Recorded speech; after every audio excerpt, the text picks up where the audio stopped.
உடலிலும் மனதிலும் சக்தி இருந்தாலே போதும். பணம் எப்பொழுது வேண்டுமானாலும் சம்பாதித்து கொள்ளலாம். ஆனால் நல்ல மனதுள்ள மனிதர்களை இழந்துவிட்டால் மீண்டும் அவர்கள் கிடைப்பது கடினம். அவர்கள் தங்களுடைய ஆற்றல் முழுவதையும் உங்களுக்காக பயன்படுத்துகிறார்கள். அவர்கள் உங்களுக்கு செய்த உதவியை மறக்கக்கூடாது.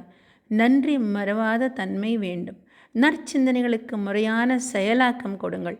அப்படி உங்களுக்கு நற்சிந்தனைகள் இருந்தால் மட்டுமே நீங்கள் நல்லவர்களை நயமுடன் மதிக்க முடியும். இல்லையெனில் ஒருமுறை கிடைக்கும் இந்த வாழ்வு அர்த்தமற்றவையாகிவிடும்.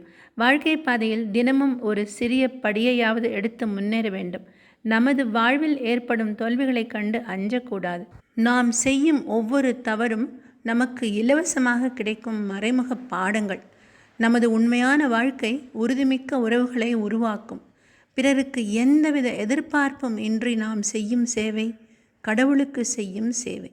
நாம் பாசத்துடன் செய்யும் நற்சேவைகள் சமூகத்தில் அளப்பரிய மாற்றங்களை கொண்டு வரும். கஷ்டம் நம் வாசல் கதவை தட்டத்தான் செய்யும். அவற்றை திருப்பி அனுப்புவதும் அழைத்து உள்ளே அமர வைத்து அழகு பார்ப்பதும் நம்மிடம்தான் உள்ளது. புயலால் புல்லை வளைக்கத்தான் முடியும், ஒடிக்க முடியாது. விழிப்பதற்கே வாழ்க்கை, வெல்வதற்கே தோல்வி, எழுவதற்கே வீழ்ச்சி. மனதால் உணர்ந்து வாழ்வோம். கடல் எல்லோருக்கும் பொதுவானது. அதில் சிலர் முத்துகளையும் சிலர் மீன்களையும் எடுக்கிறார்கள். சிலர் தம் கால்களை மட்டுமே நனைக்கிறார்கள். வாழ்க்கையும் அப்படித்தான், எல்லோருக்கும் பொதுவானது. அதில் நாம் எதை நோக்கி பயணிக்கிறோமோ அது கிடைக்கும். எதையும் ரசிக்கத் தெரிந்தவனுக்கு இருள் கூட அழகுதான். சூழ்நிலைக்கு ஏற்றாற்போல சிரிக்கத் தெரிந்தவனுக்கு சோகம் கூட சுகம்தான். நாம் தாமதிக்கலாம், ஆனால் நேரம் நமக்காக தாமதிக்குமா? நல்ல வாய்ப்புகள் நம்மை அடிக்கடி தேடி வராது. வாய்ப்புகளை உருவாக்கி கொண்டு நேரத்தின் வேகத்திற்கு ஏற்ப நாமும் நகர்ந்து செல்வதே சிறப்பானது. அதுவே நமக்கு வெற்றியை தரும். உணர்ந்து வாழ்க்கையை உண்மையாய் வாழ்ந்துதான் பார்ப்போமே. ஒருவரையும் துன்புறுத்தி வாழ்வது வாழ்க்கை இல்லை.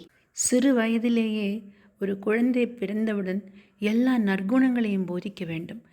இந்த உலகம் உன்மத்த உலகமாக ஆக வேண்டுமென்றால் முதல் படி தாயும் தந்தையும், இரண்டாவது ஆசிரியர்கள், மூன்றாவது சமுதாயம் மற்றும் அந்த குழந்தையின் ஒத்த வயதினர் மற்றும் அந்த குழந்தையின் சுய சிந்தனை.